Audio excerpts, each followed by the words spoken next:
Hi everyone, welcome back to Mindful Eating Part 2 this episode. I thought we would talk about elaborating more on our top tips in from Part 1 and just kind of how to manage your mindful eating in social situations and being around people that might not understand it.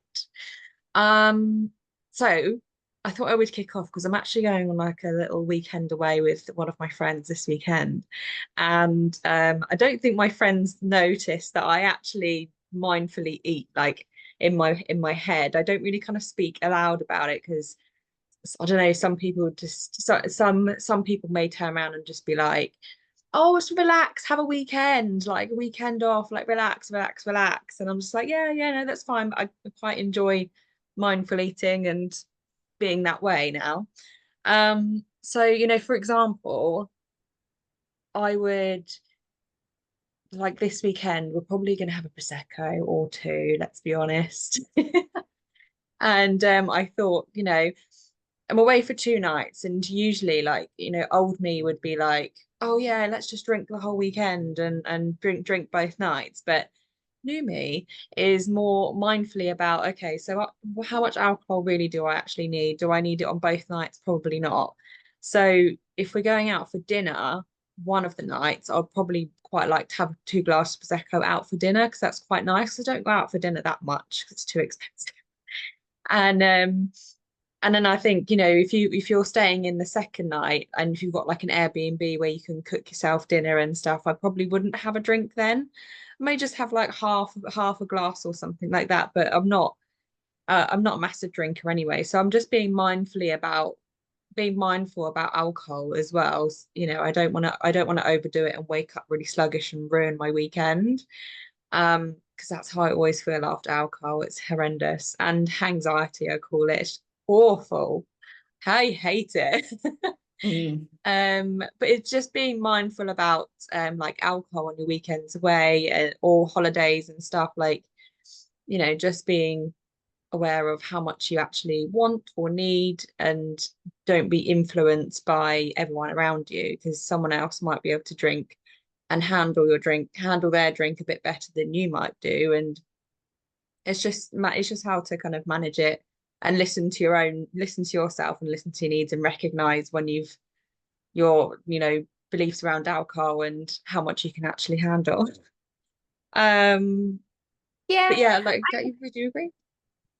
yeah, Yeah. I agree. It just depends what the occasion is. Yeah, It that's true. depends where your mindset's at. It depends the group of people. I've got a group of people that I'll go out and we'll have one drink, we'll have some food. Again, we'll be mindful of the situation. Yeah, great. I've also got another group of friends, and that when I'm going out with them, I know that we're getting drunk and we are, gonna be going over that limit. And I kind of prepare myself in knowing what that night will look like. Mm. Again, knowing how I'm going to feel around it. And it purely depends, really. It's so different. I think this is where, like, it becomes in like having ownership of your own choices. And that definitely took me a long, long time to get hold of. And it could be from both ends of the spectrum. It could be that I used to be like, no, no, I'm not having, if you want to say alcohol, or I would go and if it was like a bring a board night or something like that, I'd already eat before, or I'd take my own food or whatever. And some circumstances, I do that now.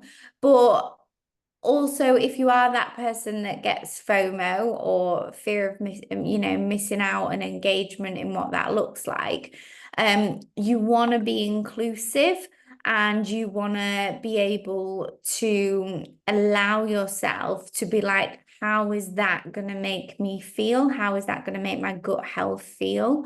In terms of, right, okay, I'm 80% full now. Yes, there's loads of food all spread around the table. But actually, if I just had my water or Diet Coke or whatever and still, take yourself away from the food and actually listen to the conversations rather than what you're putting in your mouth. So my top tip is never go into any occasion starving. If Mm, I'm going to a birthday party, if I'm going out for a night out, even if I'm going for a meal out, I will mm, not go into that meal starving. I'd probably, I might have a bowl of oats before, or I might have, and definitely something carb based, like, because then I won't go OTT. If my blood sugar levels are low and I'm feeling like getting that dopamine hit from all the different things that I'm not necessarily used to when I go out. So mindfully eating, and like sometimes when I'm out, like you say, I will just put my hand on my tummy and be like, how am I feeling? mm, And sometimes I will make the decision to feel fuller and to feel uncomfortable.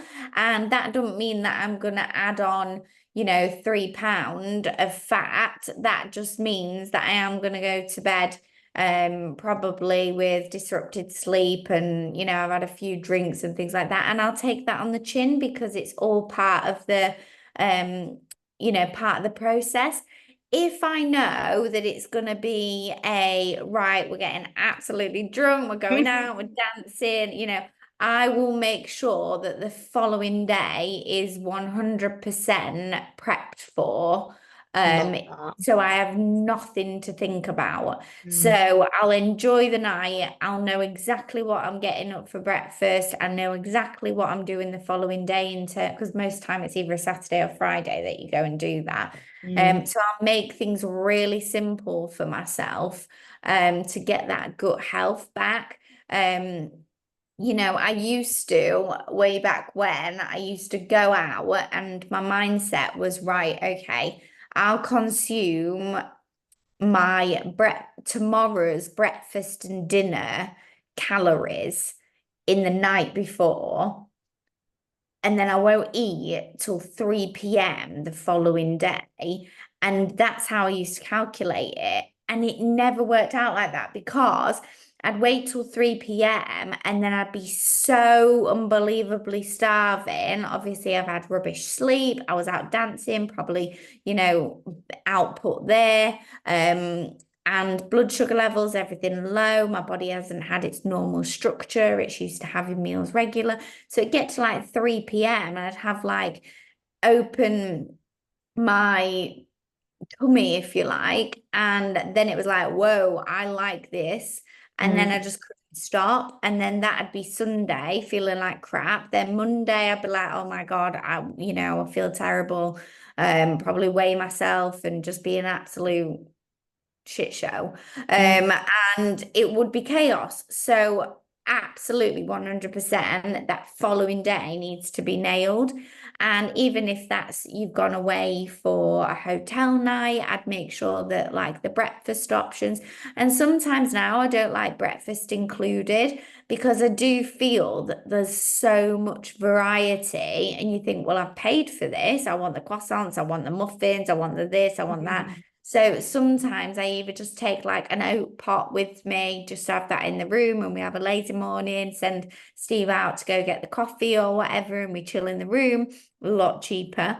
Um, yeah. or um, or we'll go for a walk and find obviously a nice coffee shop, and then just have a plate of food.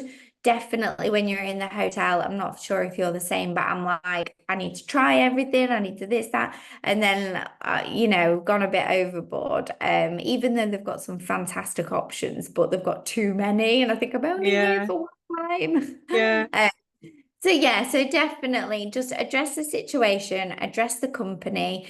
If you are in a fat loss stage and you are really like, I'm in the zone, I would suggest making your friends aware of that and being Mm, like, right, girls, I'm coming, but I'm in my zone and I will be saying no to things, da da da. Then they know not to pressurize you in any sense. mm. 100%. I yeah, agree with that. And I've done that before as well. And I've been, I've been in the zone on my fat loss phase, and I've gone on. Usually we would book like Airbnbs because there's a lot more flexibility. You can take charge of like your food and your cooking and your breakfast and stuff. And most of the time, actually, if not all the time, I always prep my breakfast for the weekends I'm going away. So like, I'm going away tomorrow. It'll be Saturday and Sunday breakfast I'm gonna be prepping for, and it'll be overnight oats. And you can get these great little pots from Amazon that you can just take everywhere with you. They're great.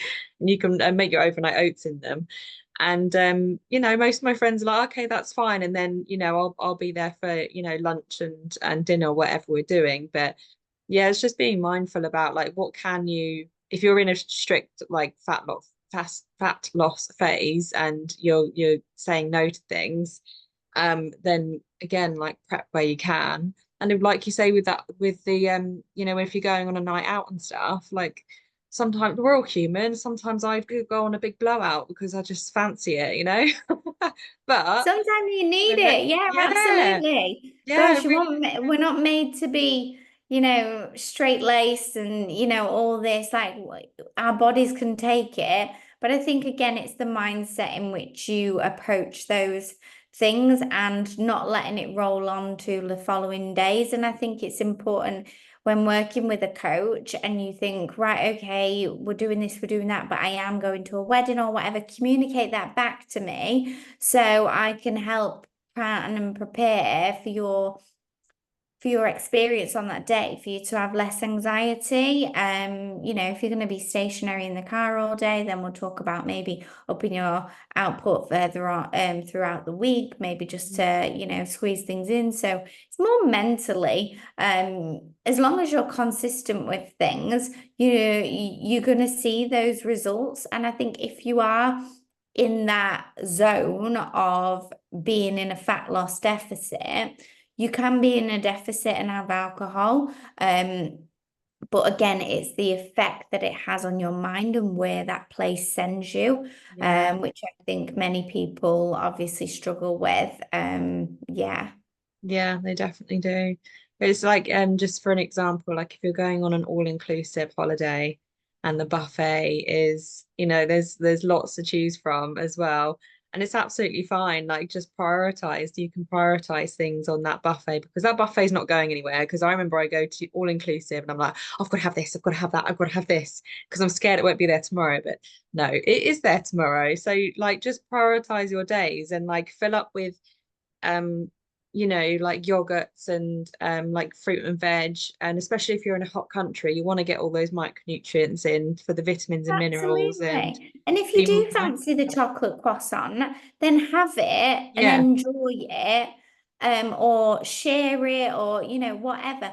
But I think it's when this is where people go a little bit south, is they go, right, I'm walking into the all you can eat buffet, whatever. I really want a chocolate croissant and a pastry and a coffee, but I should be having yogurt and fruit. They Mm. have the yogurt and the fruit, and they're like, yeah, yeah, yeah, and they sit there, and then the pastry's still over there. And you're like, I need to go get.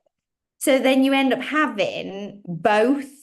So it's actually like, right, arrive on your first day, enjoy the pastries, enjoy the whatever that's going on. And then on your second day of your holiday, you're less inclined to idolize that food. And then you'll be more inclined to like have omelette, yogurt, Mm. whatever that is. So don't let your cravings go on a pedestal and idolize them. Go, yeah, okay, I want that. I'm going to have that. And then move forward with it. I love that. Yeah, and also don't forget if you're on holiday, you're on holiday. Like you said, like that's like what 1% of the year that you're on holiday, so just enjoy yourself. Absolutely, I know. Well, we might have to fly away. We've got one nice one nice day of Yeah. sun here. But yeah, hopefully there are a few more add-on bits from the previous part where we discussed this. And obviously if anyone's got any questions, then they can ask us, reach out, and everyone's circumstance is different. So I think that's just important to know. Yeah. All right, guys. Well, thanks for listening, and we'll be back for another episode.